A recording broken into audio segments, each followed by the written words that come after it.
Hi everyone, I'm Claire Marie B and welcome to my November plan with me.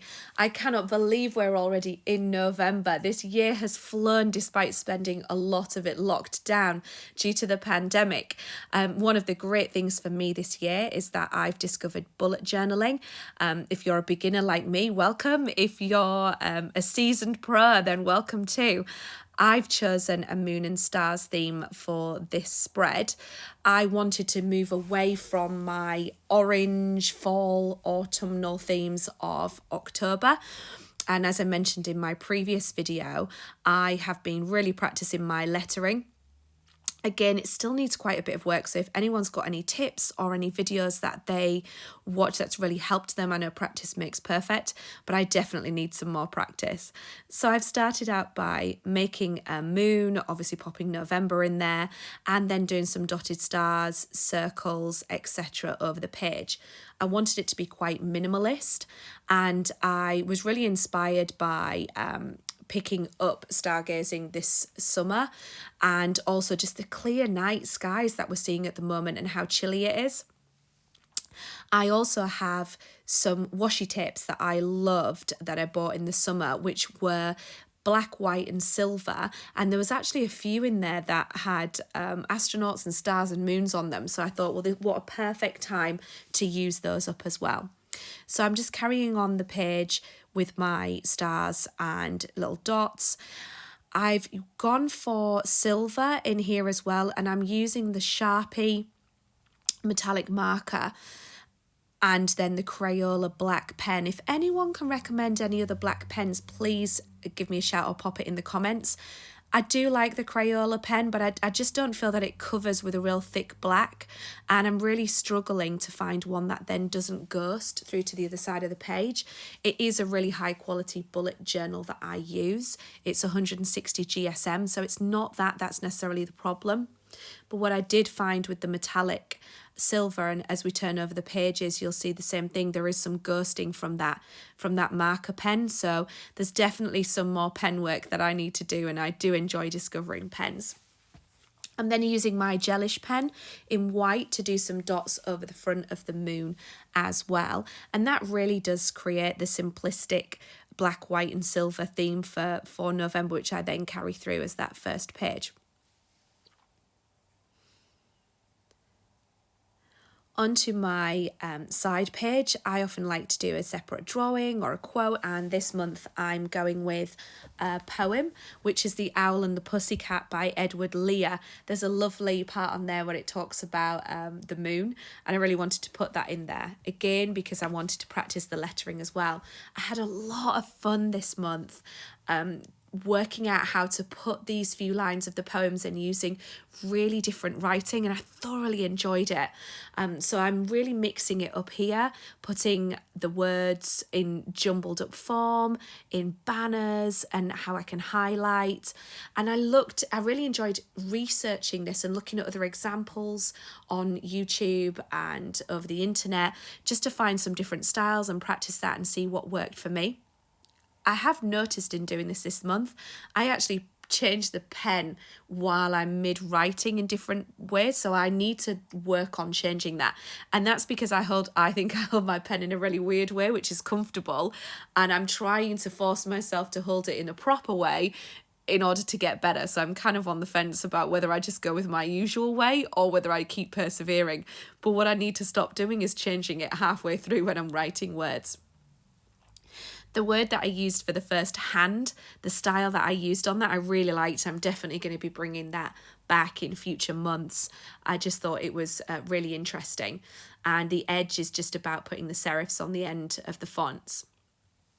Again, I've then used banners for the shorter words, so and, in, of, the, on, the, and then tried to change it up with different layering. So one thing that I'm not as comfortable with is making the words bounce. So I've seen this a few times and people talking about it, and I think once I progress and get a little bit better, my words will be a little more bouncy.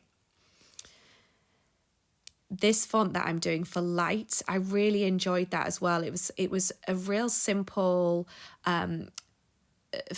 kind of calligraphy font, but not actually colouring in the gaps in between. It was leaving them as they were, and it's one I really hadn't seen being used very many times. And again, the letters are kind of bouncing and doing the different heights, so I did enjoy discovering that one. And the next one is just putting where you would normally have the serifs, actually just putting dots on the end instead. There was quite a lot of so I needed to include one of them as a larger piece. And then finally, the word moon. What I've done here is gone for block capitals to really make this word pop right at the very end. I then wanted to colour it in completely in the black and to use the silver like a confetti kind of around the moon, or more the atmosphere, or as if a star has basically just exploded.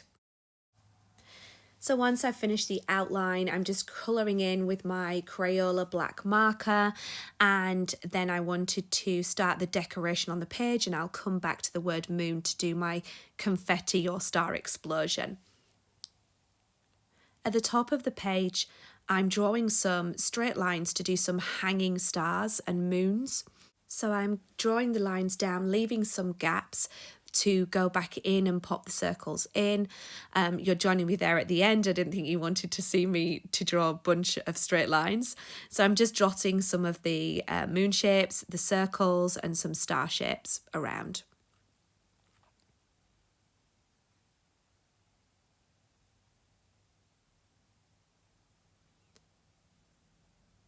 As you can see, I've now filled in that space with my stars and dots, and I'm just going to go back over with the Crayola colour in black just to highlight some of those, and then I'm going to grab my silver pen again to highlight some of the other ones. So I'm just randomly picking here which ones I want to have in the black, which ones I want to have in the silver.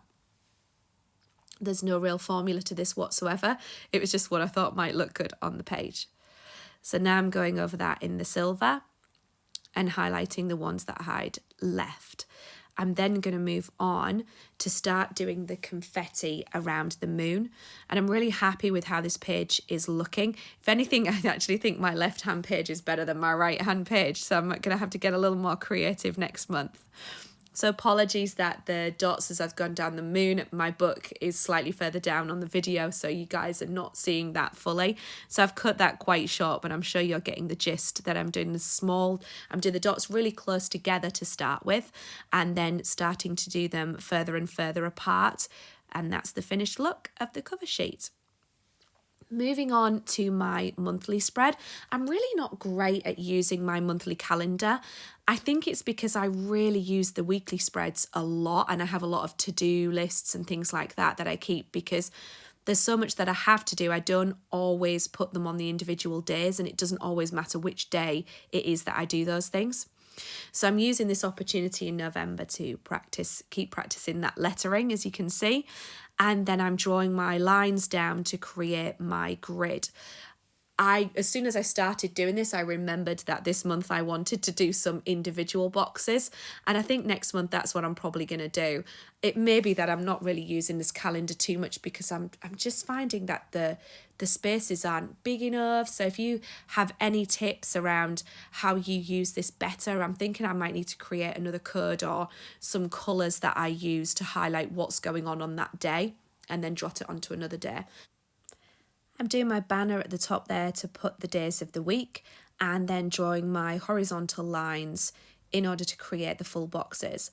Once I got to down here, I realised how I'd gone wrong. What I like about bullet journaling is that you can really easily cover up what you've done wrong, and often other people wouldn't notice. So as you can see, I've done an extra 2 vertical lines that I didn't need to do, which is very silly of me.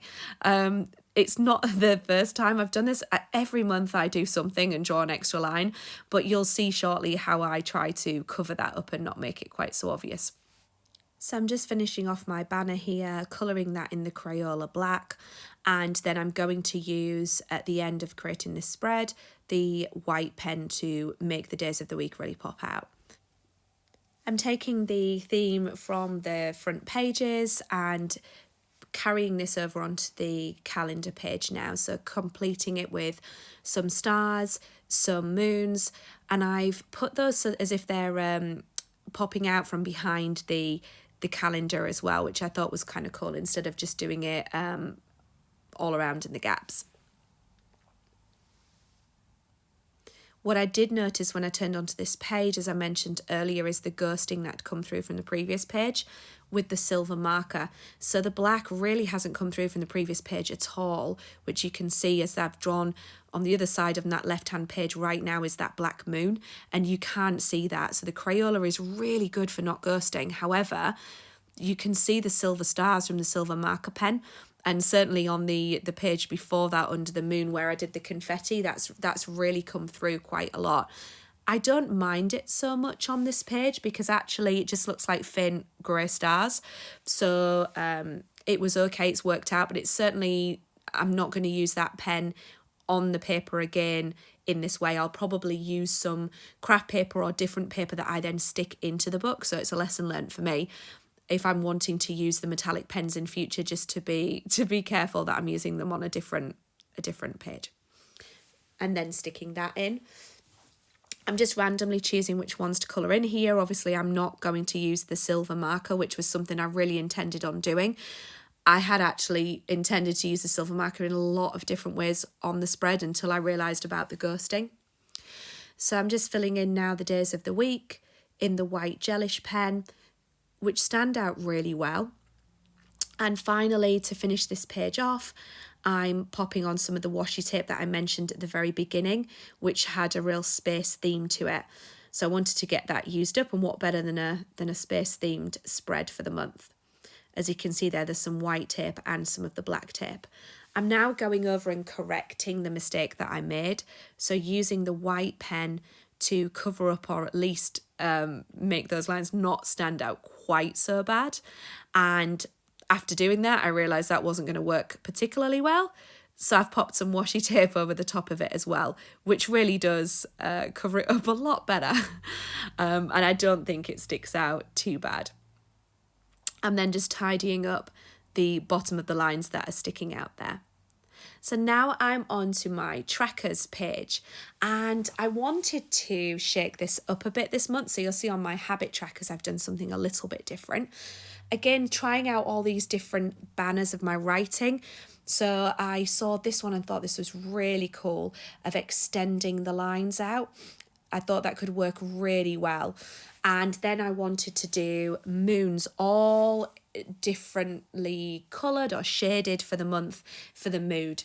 So I've drawn out all of the circles there, and then I'm drawing 5 of my circles at the bottom and choosing how I'm going to colour those in. I'm quite a positive person, so I don't find myself using the negative end of the mood tracker very often. That's why I've gone with the black at the worst end. Here is where I was going to use the silver pen again. So I was actually going to make Awesome be the silver metallic, but that's just going to go through onto the other page. So I'm actually going to pick a nice light grey from my Crayola pack of pens and use that instead. Here's the habit tracker page. So again, practicing that calligraphy writing or the slanted writing. And next month, I'm going to try and do less of that writing and maybe more in a different way. I might try and use my stamps. I got some great letter stamps. So I may do something a little more retro for the December month. So I'm just highlighting over the downward strokes here to make them pop out a bit more and go more of a faux calligraphy.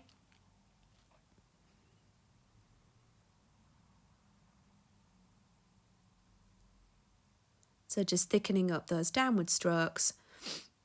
I find that when I do the writing, I'm better when I have to write really big. I don't know why, for some reason. I find that easier to use the Tombow soft tip brush that I'm using there. And then I'm marking out the habit tracker. So I decided to draw out the moons above, and when I do the habit, I'm actually going to colour the moon in terms of what phase of the moon's happening that day. So I've written all my trackers down the left-hand side. Normally I do a full calendar. And then for the bottom ones, which aren't things that I would do every single day, I'm actually going to draw a star in there when I do those. So I'm adding some final washi tape, and there you have it, my November Moon and Stars spread, which I'm really pleased with the final look. Thanks for watching, everyone. Happy November.